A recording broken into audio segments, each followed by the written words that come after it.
¿Quién es el mayor? En aquel tiempo los discípulos vinieron a Jesús, diciendo, ¿quién es el mayor en el reino de los cielos? Y llamando Jesús a un niño, lo puso en medio de ellos, y dijo: De cierto os digo, que si no os volvéis y os hacéis como niños, no entraréis en el reino de los cielos. Así que, cualquiera que se humille como este niño, ese es el mayor en el reino de los cielos. Y cualquiera que reciba en mi nombre a un niño como este, a mí me recibe. Ocasiones de caer. Y cualquiera que haga tropezar a alguno de estos pequeños que creen en mí, mejor le fuera que se le colgase al cuello una piedra de molino de asno y que se le hundiese en lo profundo del mar.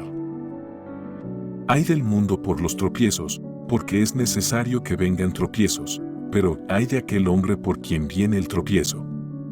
Por tanto, si tu mano o tu pie te es ocasión de caer, córtalo y échalo de ti. Mejor te es entrar en la vida cojo o manco, que teniendo 2 manos o 2 pies ser echado en el fuego eterno. Y si tu ojo te es ocasión de caer, sácalo y échalo de ti. Mejor te es entrar con un solo ojo en la vida, que teniendo 2 ojos ser echado en el infierno de fuego. Parábola de la oveja perdida. Mirad que no menospreciéis a uno de estos pequeños, porque os digo que sus ángeles en los cielos ven siempre el rostro de mi Padre que está en los cielos. Porque el Hijo del Hombre ha venido para salvar lo que se había perdido. ¿Qué os parece? Si un hombre tiene 100 ovejas, y se descarría una de ellas, ¿no deja las 99 y va por los montes a buscar la que se había descarriado? Y si acontece que la encuentra, de cierto os digo que se regocija más por aquella, que por las 99 que no se descarriaron.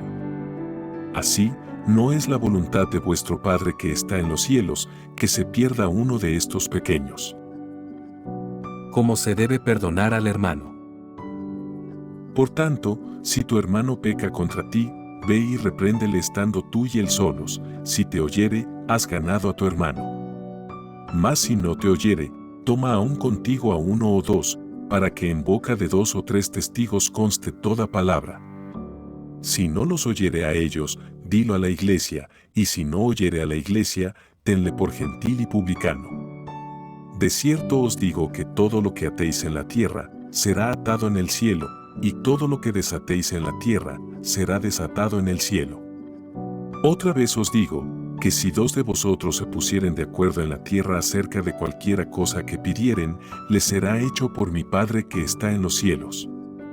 Porque donde están 2 o 3 congregados en mi nombre, allí estoy yo en medio de ellos. Entonces se le acercó Pedro y le dijo: Señor, ¿cuántas veces perdonaré a mi hermano que peque contra mí? ¿Hasta 7? Jesús le dijo: No te digo hasta 7, sino aún hasta 70 veces 7. Los 2 deudores. Por lo cual el reino de los cielos es semejante a un rey que quiso hacer cuentas con sus siervos. Y comenzando a hacer cuentas, le fue presentado uno que le debía 10,000 talentos. A este, como no pudo pagar, ordenó su señor venderle, y a su mujer e hijos, y todo lo que tenía, para que se le pagase la deuda. Entonces aquel siervo, postrado, le suplicaba, diciendo: Señor, ten paciencia conmigo, y yo te lo pagaré todo. El señor de aquel siervo, movido a misericordia, le soltó y le perdonó la deuda. Pero saliendo aquel siervo, halló a uno de sus consiervos, que le debía 100 denarios, y haciendo de él, le ahogaba, diciendo: Págame lo que me debes.